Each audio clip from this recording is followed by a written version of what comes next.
بسم الله الرحمن الرحيم الحمد لله من الشيطان الرجيم بسم الله الرحمن الرحيم والصلاة والسلام على رسول الله على من لا نبي بعده إن الحمد لله نحمده ونستعينه ونستغفره ونعوذ بالله من شرور أنفسنا ومن سيئات أعمالنا من يهد الله فهو المهتد ومن يضلل فلن تجد له وليا مرشدا ونعوذ بالله نمسي بجلبه siivoɓe oɗo télévision meɗen Jama TV min salmini on ko kala ka wawɗon wonude min toranike on jaam e kisiye yo Allah waɗan en jaam e kisiye ka jawle ka ɓengureji yo Allah ɓuttinan en leyɗe men ɗen ɓuttinan en leyɗe jole ɓen fof hay ko wona leyɗe jole ɓen Allah subhanahu wa ta'ala ɓuttinan en aduna on fof nam ɓawa en yettude Allah subhanahu wa ta'ala de tawde ko kanko Allah subhanahu wa ta'ala tun wondi ko handi e yettode hakkunde banu adama e banu adama ɗimmo so waɗanima moƴƴere ko ya a weltanomo ay jarnamo weltanoɗamo no haani ay ko waɗi kanko Allah subhanahu wa ta'ala ya amma bi ni'mati rabbika fa haddis musidɗo ma so wonanima sabu o wallima ko falanoɗa ko ya weltano mo ay ko hono nde Allah subhanahu wa ta'ala yiɗi ko ya jarnomo weltanoɗamo ay ko hono ko hombo hana jarnede ko hombo hana mantede ko hombo hana waccede ko kanko Allah subhanahu wa ta'ala ay ko waɗi on musidɗo ma wonanɗoma sabu walluma ɗon tari Allah subhanahu wa ta'ala hoddiri o wonay sabu ko nde Allah subhanahu wa ta'ala newnuno si o waɗi ay si taggore nden fof moɓodiri fi lorrugal ma ɓe watama lorrude sona taw Allah subhanahu wa ta'ala hoddirino ɓe lorrete si taggore nden fof aduna fof hawtodiri inni hande men nafay kaari men wallay kaari ɓe wawatama nafude sina taw hara Allah subhanahu wa ta'ala hoddiri nafoore nden a heɓayde ay koko Allah subhanahu wa ta'ala wonindi konko ɗum wata wonde ko woni naali wawata wonude ay kono kay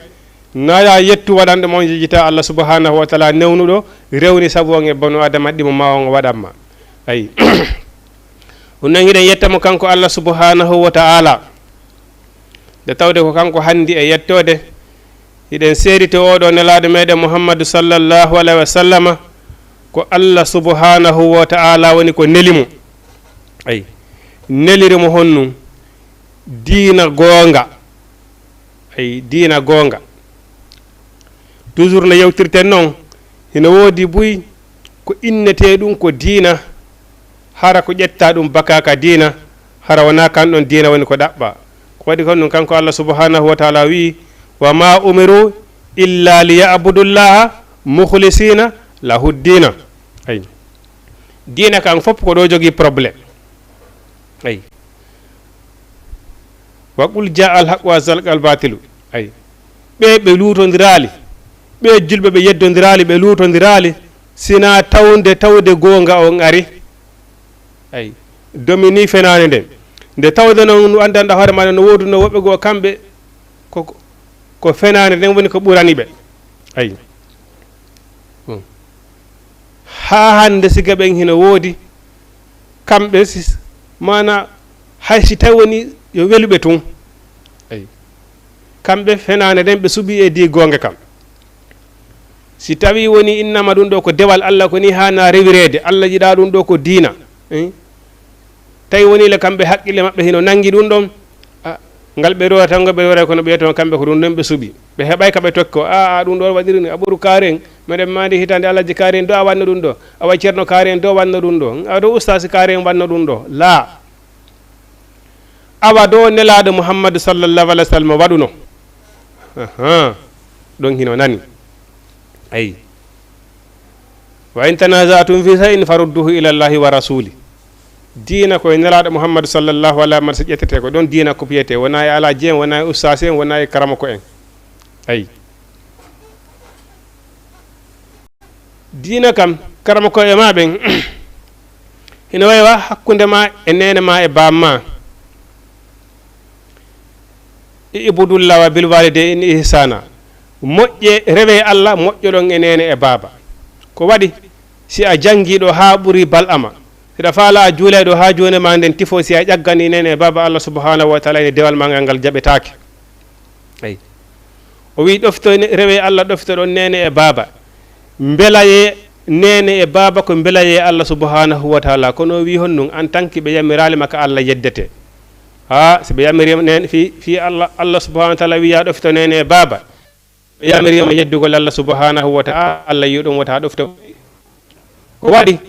ñande dargal a darnoyteɗa nene ma darneɗa bamma darneɗa nde ñande haramo kala e mon ko fiyake mum hilni ɗum mo kala nde ñande kullu yawmaidin sa anum yuknihi nene e baaba e ɓiɗɗo nde ñande mo kala ɗo mari fiyake yonayɗo ɗum mo kala ko miiji ko honno lumbirta sirate ko honno heɓirta natiroyta ka arijanna ɗum nde ñande yawma yafirul maru min akhihi wa ummihi wa abihi wa banihi ñande goɗɗo dogoyta nene doga baaba doga ɓiɓɓe ko hombo goɗɗo ɓuuri yiɗude karleyde ɗo ɓuuri ɓeɗo ɗiɗo ko hombo goɗɗo ɓuuri yiɗude karleyde ɗo ɓuuri nene ɓuuri baaba ɓuuri ɓeygu ma ɓuuri ɓe ma ayi allah subahana taala ñande dargal ɓeɗo hay ɓeɗo a dogoyay tawa falaka ɓe yiwde ayi nde ñande ko nafsi nafsi mo kala no maapi ko honno wata irde kono si ɓeɗo dari ko yamirima yeddugol allah subahana taala o wiyata ɗofto ayi kara makko e meɗen kadi ka diina ko farilla e hoore meɗen ɗofitagol maɓɓe heɗitagol makuji maɓɓe ɗin heɗitoɗi ɗofitoɗi ƴettaɗi gollitira en tant que koko iwtiri ɓa ko alqur'ana e sunna woni ko ɓiye woni yamirde ayi amma noon karama koyen koɓe janggi o koɓe jawni koɓe marta koɓe jogui martaba o koɓe jogui martaba si makko maɓɓe o lundike alqur'ana e sunna o wi hara wota en jokkuɓe ayi wona lontinoɓe nelaɗo en makka noon seydina oumaru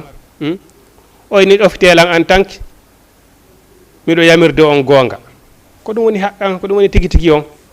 ayi waqul jaa al haqqa wa zahaqa al batil ko gonga kam woni ko jokkete ko ɗum woni tigui tigui on ɗon ko ɗum waɗi so ni inna dina indallahi l'islam ana o winademo dina gonga konko woni dina gonga kam wa abudullaha mukhlisina lahu dina ko dina rewiraka allah laɓɓinana allah dina kan laɓɓina nden allah subhanahu wa taala kan ɗon allah subhanahu wa taala ƴetti kono siɗa rewdi allah hiɗa rewdi allah beeleɗe wonki makin maɗa rewdi allah ɗa sirkude rewdi allah ɗa wadde bidiya mana hiɗa wadde yiigo e dewal ngal fi yo yiye allah subhanahu wa taala yo ƴettata ɗum ɗon o ƴettata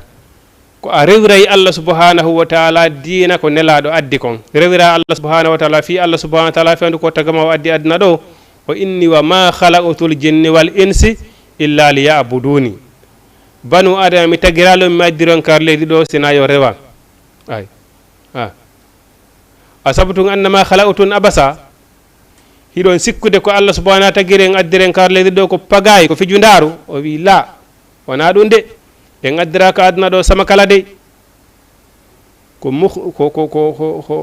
mana ko addina rewgol allah subhanahu wa taala ko ɗum woni ko addiraɗen ɗo par ce que ko waɗi noon o alijanna mo wonɗen e yanganade fi muɗum ko aduna ɗo woni koye heɓoto ko aduna ɗo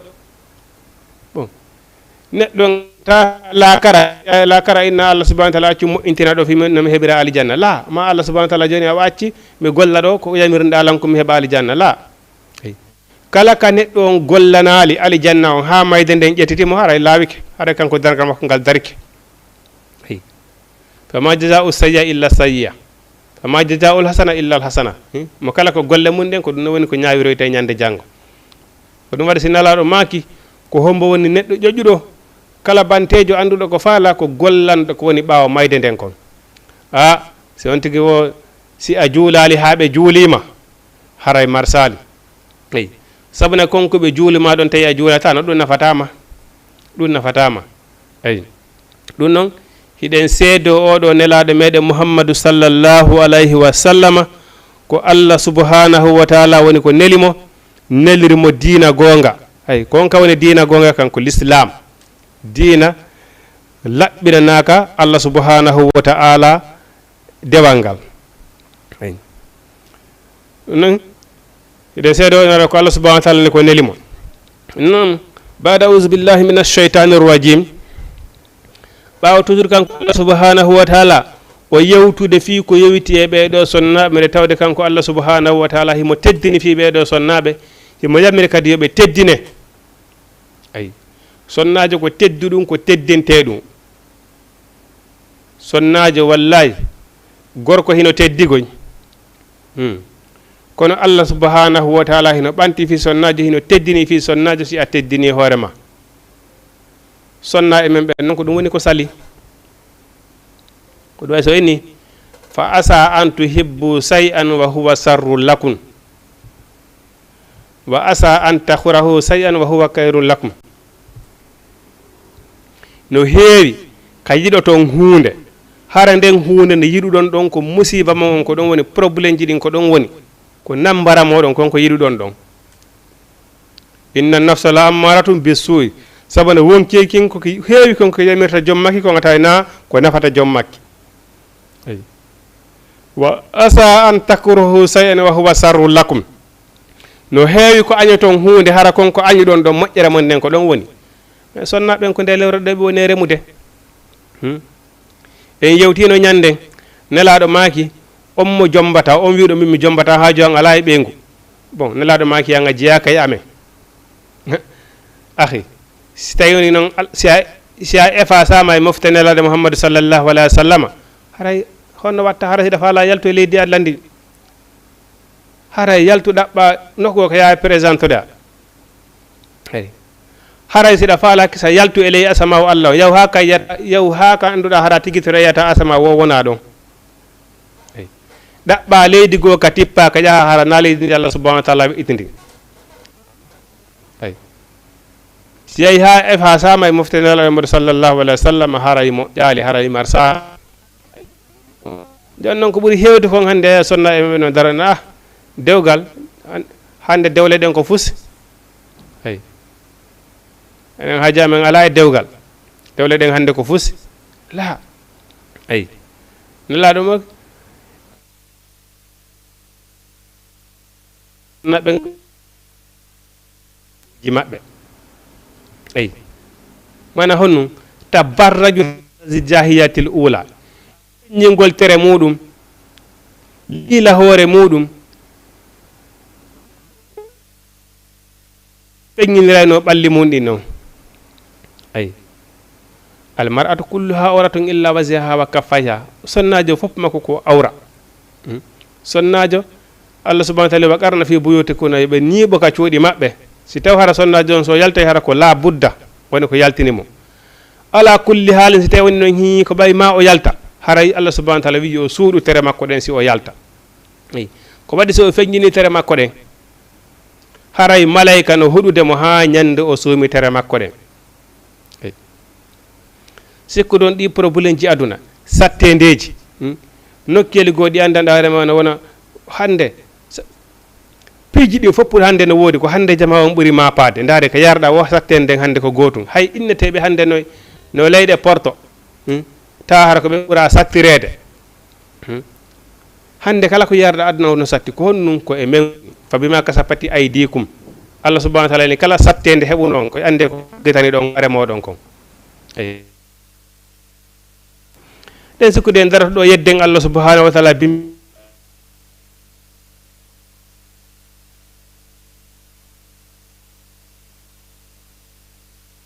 ko si satte ɓen hara heɓotako remen hara moƴƴata o wurta e meɗen lamɓe bomɓe ɓe waɗa en ko ɓe faala ɓe aɗa en bimɓe kikiɗara fof siko wawde en ala par ce que ko e men woni ay ko e men woni ay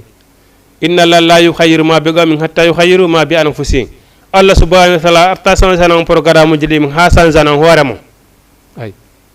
ha sanzana hoore moɗon ko onon sanzata Allah subhanahu wa ta'ala sanzana o non kanko Allah subhanahu wa ta'ala ɓawdo wi onon ɓeɗo worɓe yahe ɗaɓɓon sonnaɓe caŋiɓe homɓe woni sonnaɓe caŋiɓe ɓe andadara ɓe waɗata ko boni ɓe zinata yahe jomboyon ɓen ɗon si tawni noon on heɓali jawdi ko jombiron sonnajo moƴƴo ko woni sonnajo moƴƴo ko sonnajo mo watta bone sonnajo mo zinata wono o yermodi mum kono woni sonnajo moƴƴo Allah subhanahu wa ta'ala en son heɓali jawdi ko jombiroyon ɓeɗo par ce que heɓugol kadi sonnajo moƴƴo sonnajo si o moƴƴi si a jombima condition ji makko ɗin foppo hino hani timmude foppo hino hani timmude amma noon si tawni a mara capacité on temminira condition ji makko ɗin si tawi woni ɓenni hiɗa mari korɗo ko yaw jomboya on korɗo ɗon korɗo noon wela heɓude hande par ce que korɗo maccuɗo ko honto ɗum heɓoto ko si gueeri waɗama jihad gueeri waɗama hara kadi ko jihadi waɗirandi fi sabilillahi on piiri onon juule ɓen on yahi on fooli on domini heferaɓe ɓen on nangi sonnaɓe maɓɓe ɓen kamɓe heferaɓe ɓen walla worɓe maɓɓe ɓen on addiɓe ka moɗon on silmini e mana haray on ɗon ɓe wonti hore e moɗon walla macci e moɗon ayi joni ɗum waɗi joni ɗum wela heɓude par ce que jihadi ala joni ayi jihadi ala jihadi lannino o wi siɗa mari korɗo hara yaha jomboya korɗo on amma si a mara ɗum joni noon si tawni am sa heɓali jawdi ko jombira sonna e moƴƴe ɓen hara wona sonnaɓe marɓe copain ɓen Allah subhanahu wa ta'ala ni kala sonnaje marɗo copain wota on jombumo ko waɗi so a jombi sonnaje marɗo copain ya andu wona yeruma an tun jombanɗa wala muttakisati akhdani ko nonni akhdani ko copain marɓe jatiguiɓe Allah subhanahu wa ta'ala ni sonna e marɓe jatiguiɓe anduɗo no mari copain wota on jombuɓe enen noon hande ko ɗum jombeten goy par ce que bon mi kon jum ko star hum no waɗiri neni tati nenirde ko jongino rasi ko ɗon yahete ayi hara rasande makko ne fof ko pinal aduna rek ayi bon yahen ukkoɗen ɗon Allah subhanahu wa ta'ala wata waɗu ɗum ndaare sonnaɓe moƴƴiɓe wala muttakhisani akdani ɓe mara copain jombon ɓen ayi waɗon ɗum oyni wani tasbiru ko nde mogoto ɗon hayru lakum si tawi woni mana si a heɓali jawdi ko jombira moƴƴe ɓen fof a mara korɗo Allah subhanahu wa ta'ala ni haray muñño nani ko ɗum ɓurma moƴƴande haray muñño kisa ko waɗi a heɓali jawdi ko jombira naajo mo andanɗa hoorema an mo watta boni sa heɓali ɗum a mara nani fi sonna haray wallin kisa jomboyi addi ka soduma tawi na yeruma an tun kadi jombuɗa est ce que ɓerde ɓuttay ɓerde ɓuttata ara Allah subhanahu wa ta'ala ni wa an tasbiru ko nde mungotoɗon kisa hayru lakum ɓuuri on moƴƴande ayi subhanahu wa ta'ala waɗi simo fenginana noon ɗum ɗo ko fiyon feewu e laayi ɓen adi tubuye kanko Allah subhanahu wa ta'ala ko jaɓowo tububuye ayi ko jaɓowo tububuye ko waɗi ko yiɗuɗa sonnama o ko yiɗuɗa sonnama wallahi ñande anduɗa hi o ɗaɓɓani inaki ayi hande kadi ngala giggol wonɗol ngol hakkude moɗon ngol ɗon ngol wawi wontude hande kadi wawata wonde ayi wawata wonde ɓe inni wo nawligu yagal koye sonna ɓen deɓɓete wona e gorko ayi ɓernde ma nden deƴata sa hoolaki ɓengama wallahi ko yarɗo wara e ɓernde ma deeƴa ayi kanko Allah subhanahu wa ta'ala wi honnum wallahu Allah yuridihi mo faandi an yatuba alaykum nde o jaɓana on tububuye an oɗo son hay so tawi woni hara faljeriji a waɗino faljereji honnunde si woni ha a jombama a tuubi desira ilan hande hadi mi waɗata ko boni ɓay mi jombama Allah subhanahu wa ta'ala wawi tuuba ale o yafantema bakkatuji ko feƴƴino ko fof hande kadi wonde o jaɓanan tubu waɗi so feŋŋine noon ɗiɗo danger ji majji ɗin fof ko bone ko woni e muɗum kon fof ko fiyo o jaɓan on tuubuye andon no rentoron e boneji ɗin o jaɓana on tuubuye ko waɗi sa andi ɗum ɗo ko bone a rentike kanko Allah subhanahu wa ta'ala o jaɓante tububuye o hari ko wonɗa waydirde ko ɓaya anda ko bone o yoni noon a andi e jaga ɗum ɗo hino boni a acci Allah subhanahu wa ta'ala yo jaɓante tubu yew wallahu kanko Allah yuridu ko fandi an yatuba alaykum ko nde jaɓana on tubu ye ay ko ɗum waɗi so Allah subhanahu wa ta'ala inni ko ɗum waɗi so waɗi nelaɗo maki mi acci on e ñallorma mo andanɗaɗo ma mi acciri on hunde jama mayre on wawa ñallorma mayre ay ko honɗum woni ɗum mana ko alqur'ana e sunna sariya alqur'ana e sariya sunna ɗum ala innugol ko jemma walla ko ñalorma ay ɗum ala innugol ko jemma walla ko ñalorma sariya on o fopp makko ko o gooto ay sariya on o fopp makko gooto alqur'ana on ko o ñaawata jemma kon e sariya makko ñalorma on ata e fopp muɗum ko gootum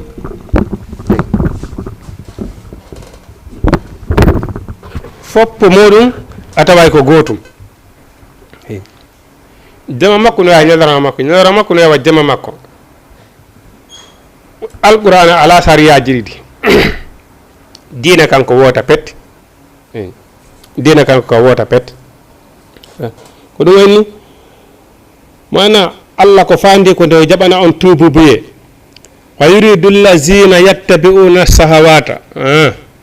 a yi noon ɓen fandiɓe jokkugol welaye wonki ahi mbelaye wonki ko fitina jokkugol ko welata wonki muɗum kon antum ɓay weli wonki maki safe haccatandema haala a anda hay dina ka yamira ɗum ɗon Allah subhanahu wa ta'ala wi si nela Allah e nelaɗo mum on hetti sariya daganta ko julɗo wo julɗo suɓagol ɗon ay jokkugol welaye wonki muɗum ko musiba ko nambara nelaɗo maki haɓide wonkiji bonɗi kombate wonkiji muɗum ko welatari kon si tawni ɗum ɗon welata Allah subhanahu wa ta'ala haɓide wonkiji muɗum ɗi ay ko waɗi si a jokki wonki makin e ko welataki kon tawi woni ɗum hawri ɗum koye yeddugol Allah subhanahu wa ta'ala mana ko ɗum ɗon noon wiyete sirku ay sa alani noon sirku ko ɗum ɗon tigi tigi tigi e goɗɗi ko par ce que a ƴetti wonki makin a waɗi pilasi Allah subhanahu wa ta'ala ay si a ɗofitike nene ma e bamma e heere yeddugol Allah subhanahu wa ta'ala ko ɗum ɗon noon woni sirku tigi tigi tigi tigi tigi tigi tigi par ce que a ɗetti nene ma waɗi pilasi Allah subhanahu wa ta'ala ɓiɗɗo ma on waka zalika ko ɗum waɗi si nelaɗo maki o inni hay goto e moɗon wonata gonɗinɗo gonɗinal mum timmata ha hara ko min Muhammadu ɓuura yiɗede ka galle makko e dinene makko e baba makko e ɓiɓɓe makko ɓe est ce que hande kono wurirɗen hande ɗo dina kan hino sabite hara buy meɗen hino mari capacité daragol defanda dina kan haɗa ina ɗum ɗo waɗa dina yamira ɗum ɗo manna ka galle ma an ko an dirisata ton ko an andi ɗon lanɗo ko ñaaɗi o ko ñaaɗi ma ko laami o ko laami o arata o yiyatama ha galle ma ko ɗum ɗo marsata ɗo mais si paykum makum piyama ka galle ton walla yennama walla ɓenguma walla nenema e bamma mo ari waɗi ɗum ka galle ma ton aduna Allah fo ƴeewa yon kono ka galle ma ɗon heɗa reni ɗon ɓiɓɓe ma rewɓe ɓen ɓenguma hino yedda ɗon Allah subhanahu wa ta'ala nelaɗo hino yedde ka galle ma ɗon heɗa reni ɗum aynani a umata otata ay bon nelaɗo noon maki hay goto e moɗon wonata gonɗinɗo hara hako min e Allah ko min Muhammadu ɓuura yiɗede ka makko e dinene makko e bamakko e ɓiɓɓe makko ɓen fof en fof meɗen heɗe reni Allah e nelaɗo no yeddete ka galleji men ni ɓiɓɓe men ɓe wonɗen e dépense de bimbekiɗe jemma ñi dorma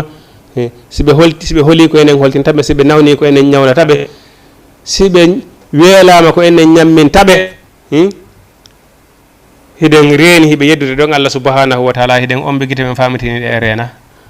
ɓe wi no windi ka dambugal aljana la yadkhulul jannata onan dayus la yadkhulul jannata dayus kam woni dayus ko yi'owo Allah subhanahu wa ta'ala no yedde ka galle muɗum on ba hunde ko mum fankabude wowlata ha nelaɗo maki kala moɗon yiwɗo bone siɗa mari feere ittir juuɗe maɗen ay eɓɓuɗo ɗo waɗi koye bone haga hiɗo hara ko hombo de piya on tigi hara wona piggal huɓaygal wona puggal helaygal piggal l'islam piya on tigi so wona pay ko andanama ɗum ɗo waɗetake ɗum ko yeddugal Allah subhanahu wa ta'ala ayi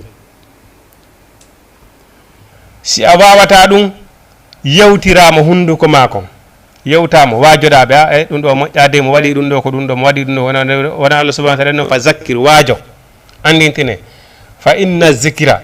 ande waajo wongol tan fa ul mu'minina nafay gonɗiɓe ɓe no ga sara woɓɓe wonko bone waɗorde bone ko fay fiiɓe anda ɓe heɓali ko wolana ɓe heɓali ko waajoɓe no ga si ɓe ande ɗum ɗo ko bone ɓe waɗata ay yetoɗaɓe ɗum ɗo waɗetake ay amma si tawi woni a mara feere waajagol on tigi Allah subhanahu wa ta'ala hara ko ya añu ka ɓernde ma hara ko ya añu hara Allah no renanma ɗum ɗo hino waɗude ɗo kono a yiɗa fiyano ko wayi a mara feere ittugol seɗa marno feere a ittayno ay mais ka galle maɗa mari toon plein droit ka galle ma ko an andi ko no feƴƴata toon ɓiɓɓe ma rewɓe ma ɓe wonda dépense de bimbe kadi jemma e nder ma ɓeeɗo hino dari no yeddude Allah subhanahu wa ta'ala aɗana bondu ko ma fanka si waguti hewti a salligoto yaaka jolirde juuloya adda podiraji kiro ma astagfirullah subhanallah aɗa yiɗi hoorema par ce que nelaɗo maki ñande janggo kala ko yiiɗo nduluru immike nduggu immike ñande dargal andu ko adege ɓengure mum nden fottiɗo waɗi a fakkitoye alijanna tum ɓe ara ɓe nanggama malaka ɓe lando ko no nanguirɗogo ɓenna ko wonno menen si men nawnino ko aduna ko ñawdaynomen ay kala ko yamirnomen men waɗa alimo piyayno men kono hande o yamiramen ko wiyete dewal Allah kon gu anfusakum wa ahlikum nara waquduha nnas wal hijara alayha malaikatun khilazun sidadun la ya'sudun wa yaf'aluna ma ya'muruna dande hoore mon dandon ɓe nguuroji moɗon ɗin yiite ngen yiite ko hono nge huɓɓidirete ko kaaƴe sanamu e yimɓe woni ko yiite ngen huɓɓitorete ha nge dulba ay malaikaɓe wonɓe ɗon ɓe noon la yasunola ɓe yedata Allah koy malaikaɓe wonɓe ka yiite ɓe kamɓe ko honnum ɓe nanata husuhu kulluhu summal jahimi salluhu malaikaɓe wonɓe ko dammugal yiite ngal ko ɓe nanata ko nanguemo callon bogoɗon ka yiite ko ɗum ɗum woni ko ɓe nanata la yasunola wayfalana ma yamura kono dande hoore mon dandum ɓe nguure meɗen yiite kono goto kala yo ƴettu responsabilité ka ɓe nguure muɗum wota a dar ɓe nguure ma nde yedde Allah subhanahu wa ta'ala wowlu waajo eyi si a wakkili ke yeruma on a kati ke yeruma on ko Allah la tahdi man ahbabta walakinna Allah yahdi man yasau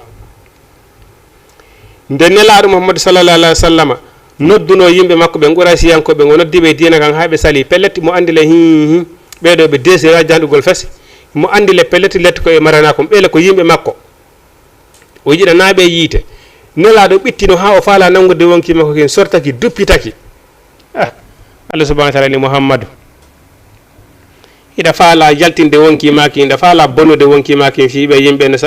yimɓe ma no sali diina kara ko an fewnata la tahdi man hawta a fewnata on moƴƴiɗuɗa fewnude dey walakinna Allah yahdi man yasau ko Allah subhanahu wa ta'ala fewnata kala mo faala fewde ko ɗum fadi so ini to kala mo Allah fewni majjinowo mo ala kala mo Allah majjini kadi fewnowo mo ala ha ɓiɓɓe ma ɓen ɓenguma nene ma e baba ma ko ya waɗi effort tout toroɗa Allah wallitora honno du'a ayi wallitora du'a wona mbuuɗi fewnataɓe dey wona galleji labaɗi wona otoje ɗum ɗon fof ko bewinay ɗum ɓe sabuɗa innal insana yati ha arrahu stahna ayi ko alqur'ana e sunna ko ɗum waɗi si nelaɗo maki neyreɓi e mon ɓen andingol ɓe Allah andina ɓe nelaɗo Muhammadu sallllahu alayhi wa sallam ayi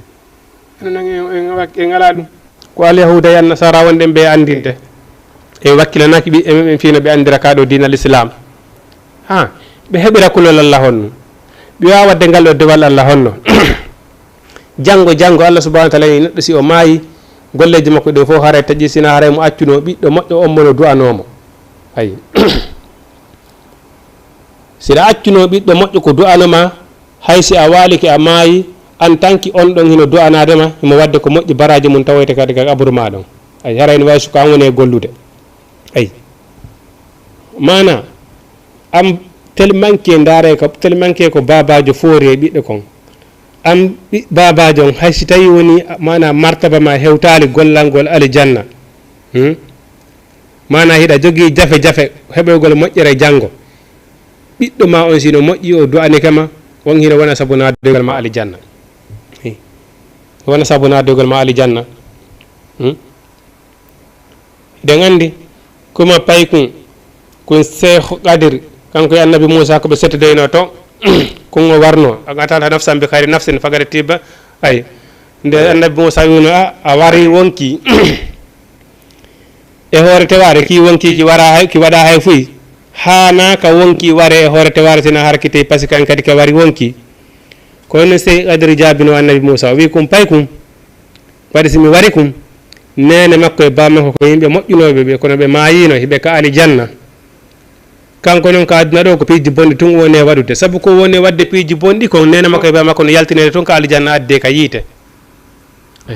joni noon hannde o yaltitaɓe fes o si o lutti wurde ko aduna ɗo o yaltina nene makko e bammakko ko aljanna kaɓe woni toon joni acci mi waramo boneji makko ɗin haaɗa ɗo ara o yaltinal nene makko e bammakko ko alijanna ayi bon oya sonnajo to ndaare ɗo intérêt ko wiɗen sonnajo so tawni ɗoftike moodi muɗum nde kanko e moddi makko ɓe waynodirno moddi makko accimo 3e étage waynimo no yaade wasa wi ko ɗo mi accuma ha ñande modi to wota wuuro de o wi awa moddi makko hokkititum baba makko nawni ɓe ari ɓe ne baba e ma nawni e buy famille on fof wari daariɓe a yata daaraɓe woni he min e modi amen halduno ko ɗo ɓe accilan joni ha min humpodira wonti ɗon seeɗa ɓe ari ɓe ni he nawnarno nden ɓeydike dey oyni ha mi humpodira e modi ma wonti ɗon seeɗa ɓe ari ɓe inni ɓe feƴƴini o wi woɓɓe goo o inni joni ha mi landoyo nelaɗo ma kadi mo honnu yo ɗofta modi makko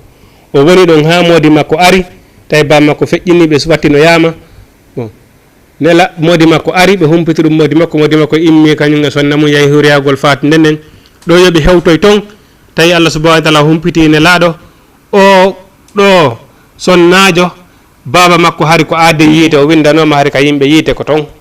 koka yiite ko toon o naɓeteno sabu ko ɗofti baba makko kon sabu ko ɗofti modi makko kon o nadama baba makko nadama alijanna allahu akbar jamanu men hande ɗum hino wawi wonde jamanu men hande ɗum hino wawi wonde acca modi ɓeygu ma ka suuduma inna ko ɗo mi accima wata yaltuɗo de hukkita tum baba makko nawna ɓe ara ɓe nde bamma nawni fof yeehi daaroygol ɓe yaw daaraɓe o nami humpodira e moddi e subhanallahi aduna allah fof anda e fiyon ɗon a wanga janggi a ɓuuri walaji kaari en a wanga janggi ayi itti noon sikka si ɓe mayi innama bamma ma yo yata ɗum sina sa moddi makko ko ɗo moddi makko acci mo walla aduna allah fof anda e fiima a wanga janggi bamma maya fi modi ma no inni yawno ɗo inna yata mais baba ma e modi ma ko hombo ɓuri jogade pouvoir e hoore ma ko baba ma andi no woodi ko modi ma andi no woodi ko ñamaji ɗin famade sonnajo ko landitorte baba makko ko ilande makka o jibina ha ñande gorko ari ka suudu baba makko innino falama dewgal sunna e farilla okkaɗa gorko ilande ma ñande okkaɗa gorko ƴettaɗa jonaɗa modi ma hande kadi baba ma fosi ala ko landitorteɗa fi diina fi haqqi allah subhanahu wa ta'ala on hay e hunde ala ko baba ma landitorte ilande ma nde ñande hande kadi ko modi ma woni ko landitorteɗa yewite diina kam ay ko alhaali jadna ɗo goy sonnaji joom mbaɗo si bonni ɗo bon si kombo noddete ka saria si tawni o mari modi ɓeyna yahane baba makko modi makko no ɗon hay si baba makko yaha ko sa modi makko hewrete wayso baba makko jokka e ko modi makko yahata tuɗo probléme ji makko ɗi si a nawni ɗo ko modi ma ñawdete ka ko si baba en makko si annike ɓay ko ɓe yurmande ɓiɗɗo ɓe wallito bon si a weelama ka modi ma baba makko ɓiyetama ko ya dépense hay ɓiɗɗo on obligatoire sa wata ɗum jonni tan mi hokka dépense o ka par ce que ɓe dépensata ɓiɗɗo maɓɓe on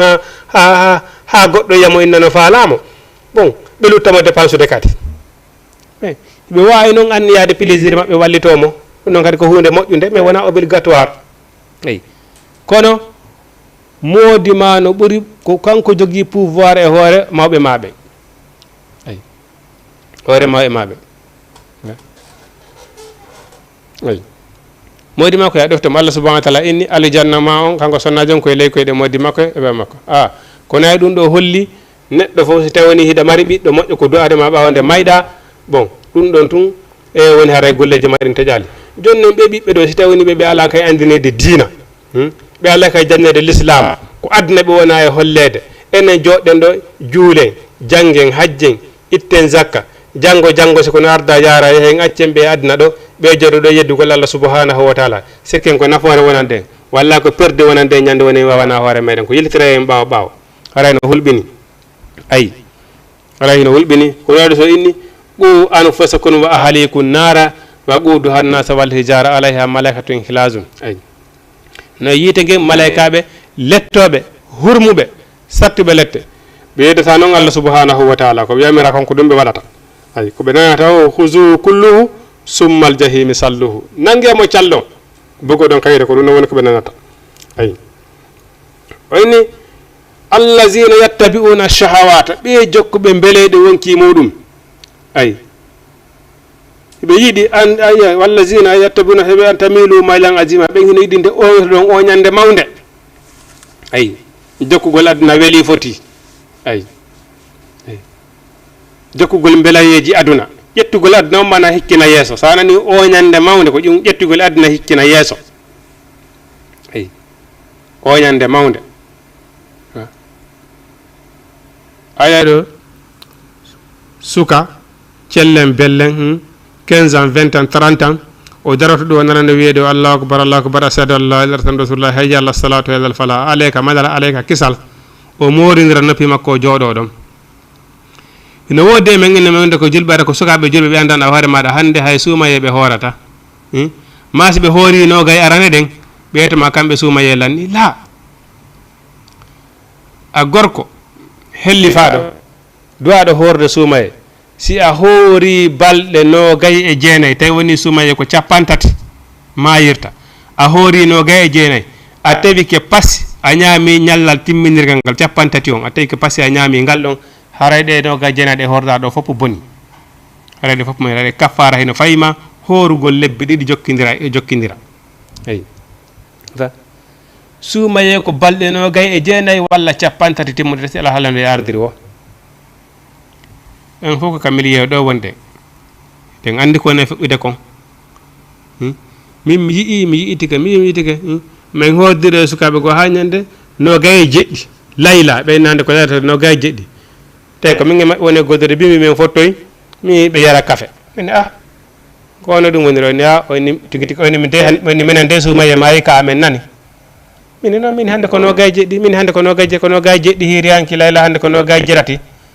bon no heddani en ɗo gasa no heddani en ɗo janngo walla janngo e faƴƴi janngo o wino minen suumaye lanni ka amen de ha ko haɗon tigi wakkilani suumaye nani min awa alhamdulillah en kan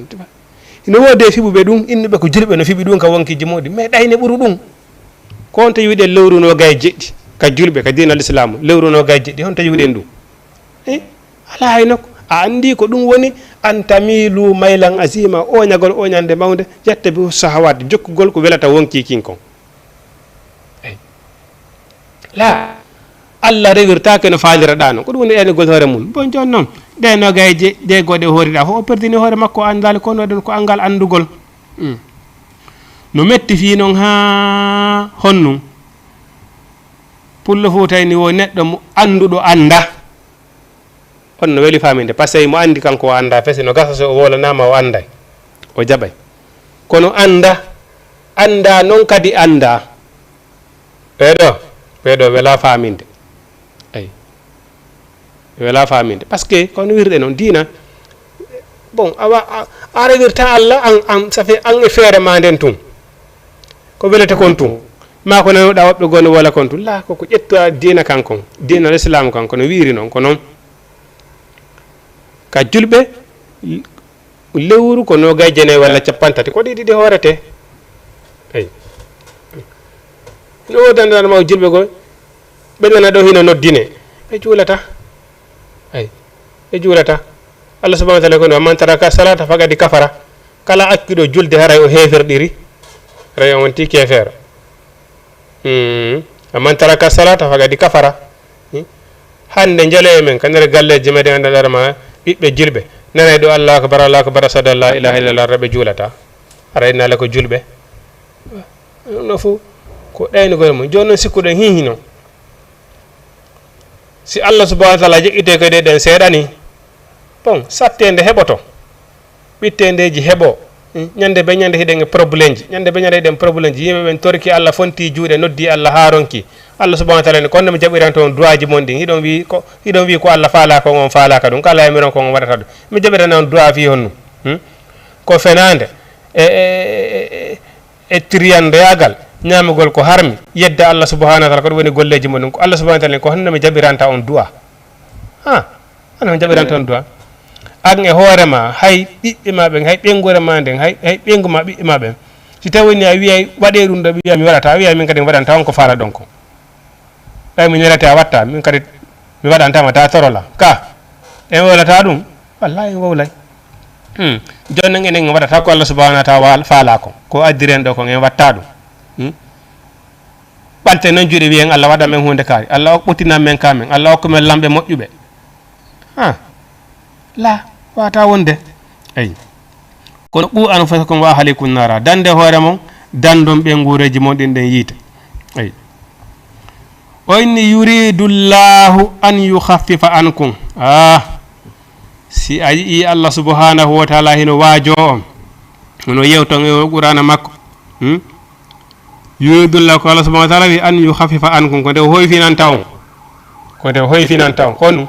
wa khuliqal insana da'ifa neɗɗanke tagama ko lowɗum nge yiite nge naneten inde muɗum laakara ɓandu banu adama hattantange hunnantange ko ɗum waɗi so ɓe inni wo ñande janngo hadiseje sellude kala tawɗo hara ko sunnoyteɗo ka yiite o janɗintinte o taggitete o janɗa ha o fo tawa suudu ɓe ƴettamo noon ɓe naada ka yiite koye ɓaloye men ɗo aduna ɗo yiite hattanta ɗum kadi noon laaka aduna ɗo yiite ala aduna ɗo toujours e wonino ɗon émission ji men feƴƴiri goo aduna ɗo yiite ala ɗo nge yiite wonge aduna ɗo ngeɗo ko nemani ko nema par ce que nge wonɗen e gollirde ka eɗen wawi wonde ɗo eɗen wawi wurde ɗo e mara yiite la wata wonde yiite ala aduna de ko nema joni noon o nema wonduɗen e aduna ɗo nge yiite wonge aduna ɗo yiɗeɗen ko yiite ngeɗo wona yiite de wiɗen wiɗen ko nemani ndeɗo wona yiite joni noon ahi si lekku alameti kastama ɗo tuggama e ɓandu karam ko en ɗum ɗo joni taggama ɗo wallaɓe dogay ɗo ha commen yiwde par ce que ɓandu ɗum hattanade joni noon o nema wiyaɗo aduna ɗo e hay ɗum ɗo taw ɓandu ɗum hattanali ɗum ɗo ngeya noon innangue to yiite ngen ko to woni yiite ala aduna ga ko ɗum Allah subhanahu wa taala wi on so tawi mo wajade on mo rentinde on mo hulɓinde on fi on hulu rewon Allah subhanahu wa taala daɗo lette ɗe ñande janggo ko waɗi noon jeeyite wonge toon ɓalli men ɗin hattanta ɗum hunnanta ɗum no hulɓini ha ay no hulɓini ha ko ɗum waɗi malaikaɓe lettoɓe ɓen e hulɓinade ɓe hurmude si tawi woni jogiiɓe saabiji yiite ngen men si ɓe aroyi woni ñawama ha gaynama ɓe ari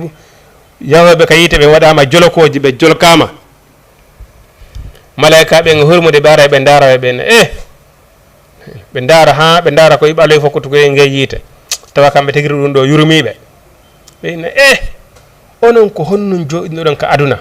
tewata hara ko yiite wonata geɓal moɗon ɓe wiya wa kanu wa kunna nakhudu ma al khaidina menen har ko weli foti men jokkuno paga nani weli foti wa kunu lam nusallina menen men juulatano man nanano allahu akbar asadu an la ilaha illallah men joɗo e modidira noppi amen ara men ha jaka ay wa kunna nakhudu ma al khaidina menen har ko wela menen aduna ko men wonno ton ko weli foti ko ɗum wonno ha jamen kala ka paga wonete ka enjoy woni meɗen ɗon wa kunna ma al khaidina kala ka paga woni meɗen ɗon walam nakum minal muslimin déjà hare hakkitande men ala ko wiyete julde kon walam natumul miskin hari meɗen mari kadi mbuudi meɗen mari jawle meɗen mari itte ka sadaka kono hakkitande men ala waɗugol hay sadaka jawde amen ɗi ko waɗire wellire foti malaika ɓe ga bisimilla udkhulu dambuɗe yite ɗen udite obligatoire ko ma ɓe naata ay haray hino hulɓini ay hino hulɓini ko ɗum waɗi sallah subahana wa taala inni sa yimo wajade on ay mana huligal insanu daifa banu adama tagama hino loyi wiwɗen aduna ɗo yiite ala ɗo mais sen hatta hay nge yiite wonge ɗo en susta hay ɓadade nge mais ahi nge wonge lakara noon en hunnanta nge ay o huligal insanu daifa woni ya ayyuhallazina hey ko onon amanu gonɗimɓe hey ko onon amanu gonɗimɓe la taakulu wota on ñaamu ay wota on ñaamu amwalakum jawle moɗon ɗin baynakum hakkude moɗon bil batili e hoore mere nangidirgol monodiranngol naɓɓodirgol sariya ittidira mo kala woni mone ɗimmo muɗum wota on waɗu ɗum banu adama ɗimmo ma ko on kawtal déjà joni ayay hay nene goto ɓe uddi ɓe reedu woturi hino naɓidira laamu sabu jawdi sabu aduna hara ko uddi ɓe reedu woturu on kawtiriɓe on hawtiɓe mama soroɓe allah subahana taala wota o naɓidiri laamu entre julɗo e julɗo hay sina entre julɗo e julɗo allah subahana taala entre banu adama e banu adama ɗimo maɗa wota o naɓidiri laamu ka wonɗon ɗon bon si haka famille noko hara ɗon mari toon koccirawo walla mawnirawo accanaɗo si yani tuggite on ɗon wara gila probléme ji moɗon ɗin ay kono ko nun tampinen hande hay goto accanta goto koto accanta miñan accanta koto yaya accanta jaja accanta safi foppu hino waɗi hoore muɗum ko gore mo kala ko wi o ko ɗum la wata wonde ko ma akkidirane allah subahana wa taala ni ko sen akkidirane kankade o accana en ay si yani balande ɗon hewte ka laamu hino woodi nokkere buy ka rewoto ɗo yon hewtoyde ka laamu yayiraɓe no ɗon kottiraɓe no ɗon bappiraɓe no ɗon babiraɓe no ɗon accanaɓe esiraɓe no ɗon yahe a modi kawankari bappankari nenankari yayankari walla esiraɓenkari modi kotankari walla yayankari waɗi hunde kari hawrali an yette mo yo waɗirni yo joni tan hunde kari malla yo waɗana hunde kari waɗum ɗo yo waɗu ɗum ɗo yo hunno aadi ko min haldi ko so waɗal ɗum de ka laamu men yaata adore ɗon taw yo tawde ɗon hewtoya to wiyo taw hara a ronkiga kono jekki rek a naɓi on tigi ka laamu ka sariya allah subahana wa taala wotan waɗu ɗum wotan waɗu ɗum waɗetake ya ayuhallazina amanu ko si taw ɗon hiɗon gonɗini allah subhanahu wa taala goy ko si ɗon kono e jaka gonɗinɗo allah subhanahu wa taala hanaka naɓaɗimo mum ka laamu en tant que ɗa gonɗini allah subhanahu wa taala sabuna sellata lorrugol julɗo ɗimmo muɗum naɓan ko laamu fiye jawdi makko ñaame en tant que ɗa gonɗini allah subhanahu wa taala ay wala taakulu wata ñaamu amwalakum jawle moɗon ne baynakum hakkude moɗon bil batili e hoore mere par ce que si o ñayi toon laɓe ɓen ko ittintamo ɗon ko ñaama naang hendoto ɗum ko perdimo on fof ay illa an takuna sila laato tijaratan hara ko julayagal an taradin ngal wonɗon e yiltodirde min kun e moɗon ay mana honnu hara ko wonɓe yeydude iɗon gollidirde fi jawdi bon iɗon ñamodiran ɗon hara mo kala e moɗon hene welti bon mbuuɗi oɗa no yollitoy oɗa mbuuɗi oɗa kadi no yollitoy oɗa ñamodiran on ɗon hara hiɗon famodiri na waɗana hara e hoore hara mo kala e moɗon hene welti o wi honnu wala taqutulu wata on waru anfusakum wonkiji moɗon koye moɗon wala tuhliku bi aydikum ila tahalukati allah subhanahu wa taala inni wata andu boneno ɗo naɓa ɗum wonki maki hiɗa andi pelati ngol lawol ɗo bandino ɗo kala yawroɗon ɓe waraymo ngol lawol ɗo laamu ngu ngu baariɗo ɓe yita hay goto rewɗo dey an inna ko ɗo rewata eyi laamu ngun tongi hunde ka rewita ɗum ɗo waɗa a wiyan ko ɗum ɗon waɗata si a heeɓi probléme e ɗum wonkima heddike hen haray ko an woni saabu wonkimaki allah subahana taala wata waɗu ɗum kala ko wonta nambara wonki wota on fitin wonkiji moɗon ɗi kala ko an ɗon ɗum ɗo ko musiba wonande wonki mo kin Allah subhanahu wa ta'ala wada wadu dum wala taqtulu anfusakum wata waru hore mom dina hul ko bur pay pellet mo ari aduna ko satta ha satta mo wori yo maye neddo non katonde da maya wonde da maya hara ko Allah subhanahu wa ta'ala jettiti wonki ma ken hare mo yida mo yarli andi Allah subhanahu wa ta'ala jettita wonki goddo hala o yida o yarlaki parce que fi yonnu su ko ante pasina do wonki ma ken musiba ki heddi ton Allah subhanahu wa ta'ala ne treta wonki ma ken ko dum non bor hulbinade gogo te wada pasina ba wonki ma ken ka fitina woni ki heddo ton a woni sabu wonki ma ken Allah subhanahu wa ta'ala darne kad no nyande jango wi wonki ma ken bay ko ante pasina be ton horema ki heddi ton adabbitayki ay dum don kadi ko musiba feere ko lette feere wonande jema wonki ki ay bon kono wota hay goto ƴettu wonki mawɗum kin naɓa ka kandanda hoore ma ka musiba woni kake luttata kake heddoto otan waɗu ɗum ay otan waɗu ɗum inna allaha no kanko Allah kana o laatike bikun e moɗo rahiman ko yurmeteɗo Allah subhanahu wa ta'ala ko yurmeteɗo ay Allah subhanahu wa ta'ala wi hon wa man yaf'al zalika kala waɗɗo ɗum tewagol pas naɓa wonki mum ka musiba woni wonki kinki heddo ton udwanan e jaggutugol rek tewagol pas jaggita wa zulman e hoore tooñe fa sawfa nuslihi nara allahu akbar Allah subhanahu wa ta'ala ni men naado e on tigi yiite jahannama ay holbini ha no hulbini ay tewagol pas naɓa wonki mum kin ka musiba woni anda gerana do yetta wonki maki naba ton anda ngol lawol do ngal moƴƴa kala nangudo ngol lawol do yahi hida tanjini ko mayde burda tan inade e di hisugol nanga ngol lawol don si wonki maki heddeke ton Allah subhanahu wa ta'ala kala waddo dum dey e hoore jaggutugol e hoore toñe fa sawfa nuslihi nara men na de mo yite hay wa kana zalika ala Allah yasira dum non ka Allah no newani mo goy dum ala pitiyete Allah subhanahu wa ta'ala yafata ko dunde o pardonata dum tawi do pas letti wonki mum kam faggetani wonki ma yaaki heddi mum kanko Allah subhanahu wa ta'ala wi o pardonata dum ay o ala négocier dum fes jom makki memu ya yite dulla sakka bil mawt ay wa kana zalika ala Allah yasira ay kanko Allah subhanahu wa ta'ala wi honnum in tagitani bu si on wodditike kaba'ira bakkatuji matun hawna an hudi hada don e modun dim no kaffiru an kun Allah subhanahu wa ta'ala yafanton bakkatuji modon di ay en jewti do peji boy sonna ben no be haani comportorde non enen wara ben peji go kadi ko enen hiden tawa passé fi honnum Allah subhanahu wa ta'ala inni sonnaje hino jombire sabu ngari makko kin mo jombire sabu ngari makko kin sonnajo hino jombire sabu jawdi makko ndin sonnajo hino jombire sabu diina makko kan nelaade Muhammad sallallahu alaihi wasallam be makki hon be ni mi subanike ma joma diina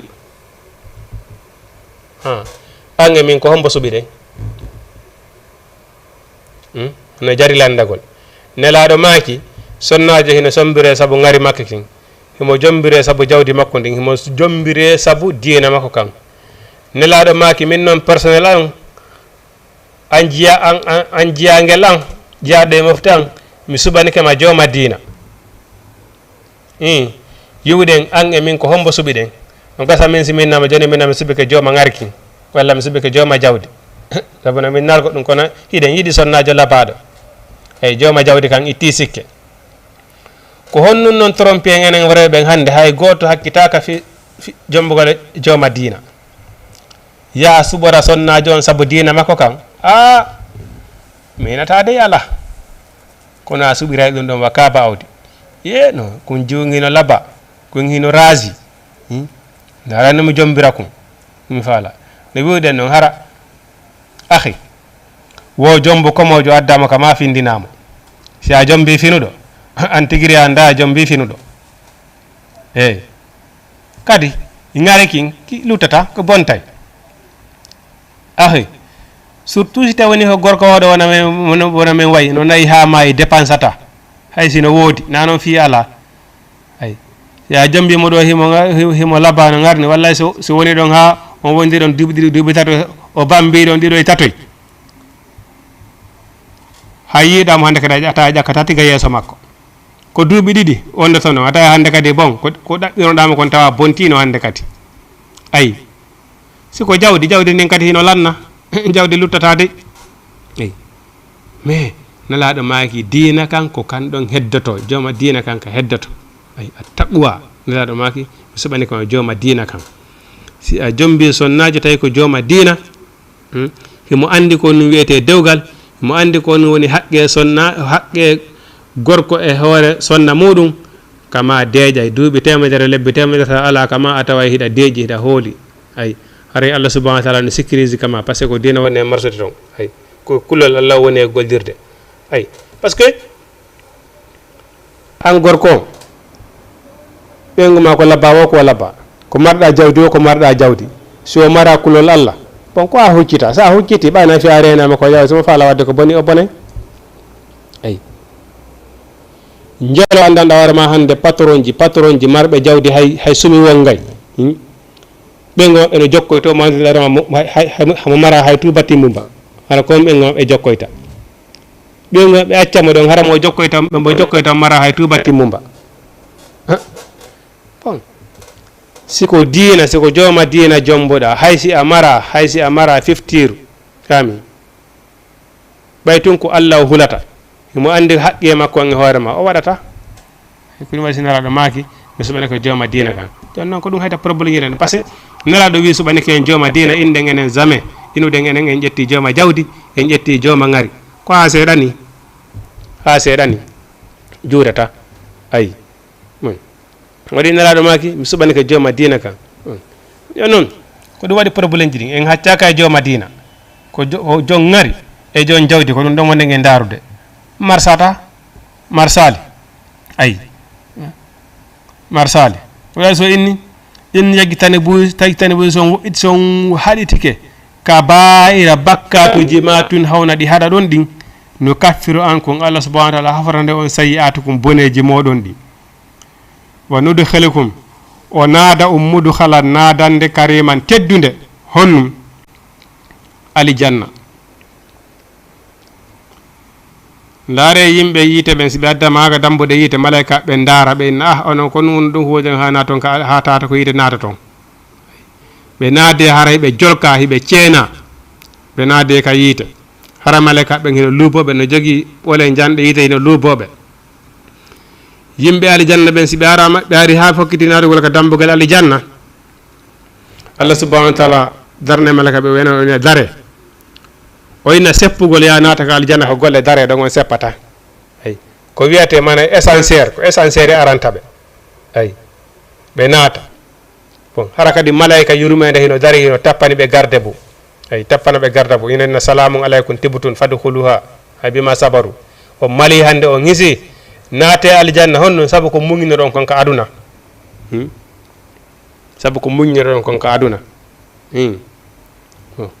a yuno ɗo goɗɗo tawi mo mari jawdi ha fallamo jombude kono eneda he somi jombi o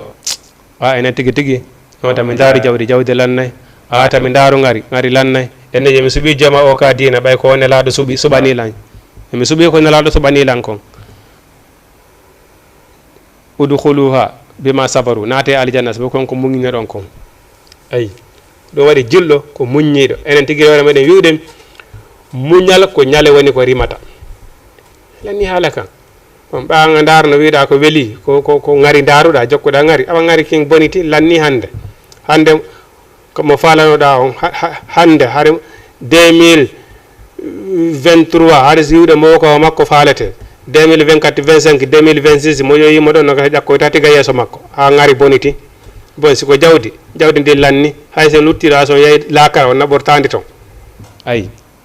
koɗo diina kan ko onon e makka haka aljanna Allah subhanahu wa ta'ala ay Allah subhanahu wa ta'ala naate aljanna malaka yurmende hino saffini no jaɓono ino udkhula salamun alaykum tibutun fadkhuluha bima sabaru kisi e woni e dow moɗon naate alijanna sabu konko mugnoɗon ka alijanna.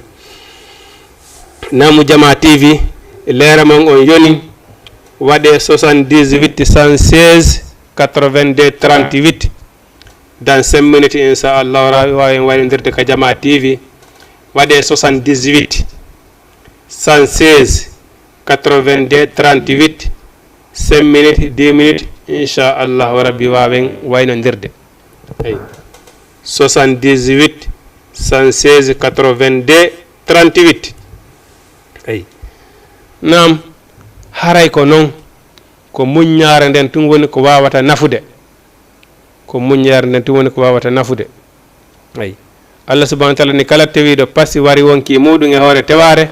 Allah subhanahu wa ta'ala ni mi naada on tigi yiite jahannama. ay yiite jahannama ɗum wonande Allah hino newanimo si on woɗɗitike bakkatuji ɗi haɗa ɗon ɗi boneji ɗi Allah rentini on e muɗum ɗi si on reniki e majji Allah subhanahu wa ta'ala ni mi hafarane on kala bakkatu ko waɗno ɗon. ay mi naada on naadande teddunde. ay yimɓe arjana ɓende ɓe naadoya taw hiɓe waɗana teddule malaika yurmede no ari hino cortesi ɓe foppo hino timmi condisiji makko ɗin foppo no timmi ala hunde ko ɓe sunanto ɓe naata alijanna. ay Allah subhanahu wa ta'ala wi honnum wala tatamannaw ma faddala Allah ba'dukum ala ba'din. wata on yelo sabu ko yoga e moɗon ɓuriri yoga. ay lirrijali nasibum min maktasabu walin nisa'u nasibum min maktasabna. an o gorko fi o gorko ɗimo maɗo hino mari jawdi hino dasa katti kattije jangono New York fa'i jangono Dubai fa'iti jangono no ɗo e ɗo bon Allah subhanahu wa ta'ala ni wota suno ɗum wota ɓitti wonkima ha ɗum sabuna buy ko ɗum woni wadde ɗo ha naɓa wonkiji mum no wakkili wonkiji mum heddoyo ka désert walla wonkiji mum heddoyo ka ndiyan inna kono min gadi mi natoya e leyɗe porto. ay arsike ma on kala ka wonɗa hendotamo. ay a wakkiloto noon a waɗa sababu a wakkiloto. kono ƴettugol wonki mum ki naadake ka musiba woni ɗum e jamira ɗum ɗon hay goto nande hunde ande Allah jamiri par ce que ko Allah subhanahu wa ta'ala addi imposade ndaaru yaadu nden hino moƴƴi sabu Allah subhanahu wa ta'ala mbiɗa hino yewne fasiru fil ardi fanzuru kayfa kana aqibatul mukazzibin. Allah subhanahu wa ta'ala ni wayase yahe yiile e aduna on jinɗon partout yahe no moƴƴi ha findinayi womo haylaki haylay hoore mais kono yaaru légal ɗaɓɓo kaydiji timmuɗi yara légal si a tante heɓali kaydiji andu ko Allah subhanahu wa ta'ala ne hoddirali wallahi si arsike ma no ton no neworta wa neworta mais Allah subhanahu wa ta'ala newnay. ay haronta ko yiye baali wonki moɗum kim. ay Allah subhanahu wa ta'ala wota suno ɗum fes wota suno wakkilo engrais tun yeruma on wakkilo yeruma on. ay Allah subhanahu wa ta'ala okkorte en kadi no feƴƴinira. ay wota suno fi ko goɗɗo go jogi o wi sonnajo on kadi waka zalika. ay an kadi sonnajo ndaaru fi sonnajo ɗimmoje makko woni e waɗude pulle Fuuta ko wiyata kon wo innugol moorata ko gore mum moorata en fotata sukundu. ay ko waɗi walir mana lirrijali no wodani wore ɓe nasibu geɓal min maktasabu konko ɓe faggiti. ay mais ndin jawdi buy hande no immade ɗo ya partout leyɗe janane Afrique par ce que no wodi no woɓe gonarama jooɗiɓe Afrique ɗo sa yi ɓe leyɗe porto ɓeytoma minen komin woni Afrique min woni heɓude Afrique ɗo ko min heɓata ɗum leyɗe porto. ay mais iɗa andi ko noon ndin jawdi heɓori est ce que aɗa andi honno ndin jawdi woni heɓorte a anda ɗum a anda no kaari heɓiri jawdi dey te a yelo an kadi yo Allah subhanahu wa ta'ala okki ɗum. ay ndin jawdi makko nde mo darna yeeso Allah subhanahu wa ta'ala o ñaawiroyta ndin mbuuɗu ay joma jawdi ɓe landoy to on tigi hi jawdi ma ndin ko honno heɓirɗa ndi jawdi ma ɓe ni ñande janngo joma jawdi kanko kadi no way ka landal qabru noon andi neɗɗon si surrama ɓe landotomo ɗon ma rabbuka ma nabiyuka ma dinuka ɓawde neɗɗo on surra ko hombo jeyno ma ka aduna hombo jeyno ma foyno ko wonda aduna ko nena ma kako bamma kako yayma allah ka qabru ɗon no si surroɓe huccite malaka wiɗo ma rabbuka ko hombo jeyma a wawi jabade ɗo deññade inna ko allah jeeyma wakkatanoɗa harayɗa jokkuno dina laabuka taɗa ɗoftino allah subhanahu wa taala ɗo no wiiri noon wa man ata ar rasula fagadi ata allahu allah walle haraɗa hebbinirno wigol astahfirullah subhanallahi walhamdulillah hara ɗum no ɓorno hunde ko ma hiɗa juulayno waɓutuji allah ɗin jowi hiɗa hoorayno suumaye laɓɓina hiɗa janggayno deftere allah subhanahu wa taala nde hiɗa iwtirno ɓawno nelaɗo ko nelaɗo yamiri kon hiɗa andino ko wonno sunna nde ñanda o jaabo yaade allahu rabbi ma nabiyuka ko homboni nelaɗo ma on ko muhammadu sallallah alih w sallam ma kitabuka ko honno wono deftere ma nden alqouranul karimu a wawi jabade ɗum ɗon wo haraɗa janggayno alqourana si ɗum woopi ahi a wawoyta jabade ɗe ñande hara noon hulɓinike si a wawani jabade ɗum he qabru ɗon yandu haray probléme ji ɗima haray hulɓinike ay par ce que haray hay hunde marsali ay joma jawdi kadi ko noon ɓeyni ñande janggo ka dargal ngala koyngal ñamal tawte tanana ngal ha landeɗa on tigui lande jawdi ma ni kono heɓirɗa ndi jawdi ma on tigui wowlanode heɓori ɓawa heeɓidi ko honto dépense noɗa ndi ɗon kadi on tigui wowla ɗon kadi ay très probléme ay tori allah ko allah subahanahu wa taala newnan en ɗaɓɓirgol no laaɓiri newnan en kadi so allah okki en jawdi ndi newnan en kadi dépense golndi ko hoore ko allah subahanahu wa taala yiɗi yarli 78 116 82 38 ayi allah subahanahu wa taala inni lirrijali mana wala tatamannaw wota on yelo ma faddala llahu bihi ba'dakum ala ba'din sabu ko yoga fi ka yoga e moɗon ɓuuri yoga teyele yo allah wattan kaari hara komin wonno kaari allah subahana taala tan waɗu ɗum sabu mo kala e moɗon hino wodani ɗum geɓal ko faggiti kon ay an e probléme ji ma ñande janggo min e probléme ji an ay mo kala e probléme mum ñande janggo ay o wi honno wasi alullaha tore allah min fadlihi e ɓural makko ngal kanko allah subhanahu wa ta'ala ay tore allah subhanahu wa ta'ala ko moƴƴo wonnugol e mone ɗimmo mum ko heɓi ɗum wona e jokku julɗo banu adama ɗimmo ma julɗo ɗimmo ma si heɓi hayso tawni wona julɗo so heɓi ko ya toranmo yo allah ɓeydanmo ko waɗi si satti ha satti on marɗo ɗon dow ko on fewtoyte walla woni kaka diina woni ko nawnare woni ɗi 9 e 10 si satti ko marɗo on dofirtemo mara fewtitake ayi kono wota toro allah marɗo on yo allah perdimo ma yo allah waɗimo ɗum monanoɗamo yo hoore ko makko kon ko ya du'anamo yo allah ɓeydanmo si satti ammo mara on ko on marɗo ɗon ko on fewtoyte ayi wasi alullah tori allah min fadile ɓural makko ngal an kadi toro allah fontan allah joɗe toroɗa allah e bawgol allah kanko allah subhanahu wa taala himo wawma okkorde so okkoralima kadi anda ko ɗum ɗon ɓuuri moƴƴude e ma no gasa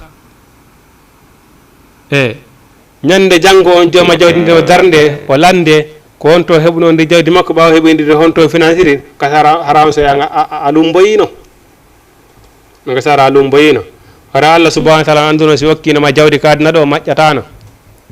innal insana la yatiha an ra'ahu stahna ay banu adama no bewa si tawini yo heeɓi jawdi ay wasi alullah tori allah min fadili morde ɓural makko ngal inna allaha no kanko allah bi kulli sayin e dow kala hunde aliman ko anduɗo wali kullin goto kala e moɗon jaalna men wali mo waɗani ɗum mo waliyan fewtirgal enen ɗo fof mo kala e meɗen no mari ko woni e ɗaɓɓirde ayi ko wondo e ɗaɓɓirde no laaɓiri on ɗo ɗaɓɓirde no ɗaɓɓiri wo kono mo kala e meɗen si fini ɗo no mari programme yo Allah subahana taala newnan en ɗaɓɓiren e hoore no laaɓiri ayi wali kullino hoɗene jaalnama kalade mo waali en fotiri ka mimma tarakal walidani konko nene e baba acci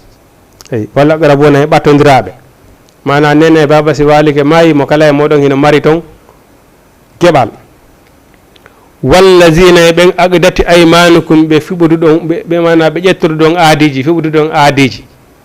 ayi mana so goɗɗo waali ko ɗo joni maayi mo hari mo gollude yimɓe mo ƴettude yimɓe aheeji kanko yimɓe ko hiɓe signidi projet ji bon so tawni on tigui waali ko maayi ɗum ɗon fof ko jooɗi régulé kanko yo oɗo hari ɓe haldi ɗum ɗo hiɓe signidino ɗum ɗo fof muɗum haray ko yo régulé mo kala e moɗon hetta haqqe muɗum on ayi fa atuhum toujours kanko o arti ka sonnaɓe wayni joniteɓe nasibuhum gueɓe maɓɓe ɗen inna allaha no kanko allah ala kulli sayin e dow kala hunde gadi sahidan ko o seediɗo allah subahana wa taala heno seedi kala hunde hay hunde watama la yahfa shay'un fi ardi wala fi samai wa huwa samiul alim kanko allah subhanahu wa taala hay hunde suuɗota komo wona ko asma wona ko leydi kanko allah woni nanowo ko kanko woni yi'owo hay hunde ala ko suuɗotomo namo jama tv haray hande hiɗen wawi darade ɗo inchallahu ha bandiredi prochaine ɗen tori allah subhanahu wa taala yo allah fewnu en fewnana en yo allah fewnan en sonnaɓe meɗen ɓen yo allah subhanahu wa taala andinɓe haqqeji meɗen ɗin e hoore maɓɓe enen kadi yo allah andin en haqqeji maɓɓe ɗin e hoore meɗen mo kala men jonita haqqe ɗimo muɗum e hoore no newori yo allah fewnan en ɓe nguureji meɗen ɗin yo allah fewnan en ɓe nguureji meɗen ɗin yo allah ɓuttinan en ka meɗen yo allah ɓuttinan en afrique dallo mondo yo allah ɓuttinan en afrique yo allah ɓuttinan en afrique yo allah subahana wa taala moƴƴin fi meɗen allah okkora en lamɓe moƴƴuɓe yo allah ɓuttin fi meɗen yo allah huuren ko nafata en denda en kala ko lorata en yo allah huuren ko nafata en denda en kala ko lorata en kala sattiraɗo en torki allah subahana wa taala yo allah subahana wa taala hoynan on tigui kala nawnoɗo waali yo allah dekkin on tigui kala fatiɗo en torki allah subahana wa taala yo allah subahana wa taala yarlomo yaafomo enne luttuɓe wurude ɗo ɓen kadi yo allah subahana wa taala yarlo en yaafo en sey ƴettita en rabbana atina fi dunya hasanatan wa fil akhirati hasanatan wa qina azaban nar ربنا آتنا من أزواجنا وذرياتنا قرة أعين واجعلنا للمتقين إماما ربنا ولا تحملنا ما لا طاقة لنا به واعف عنا واغفر لنا وارحمنا أنت مولانا فانصرنا على القوم الكافرين أقول قولي هذا أستغفر الله لي ولكم السلام عليكم ورحمة الله تعالى وبركاته بسم الله الرحمن الرحيم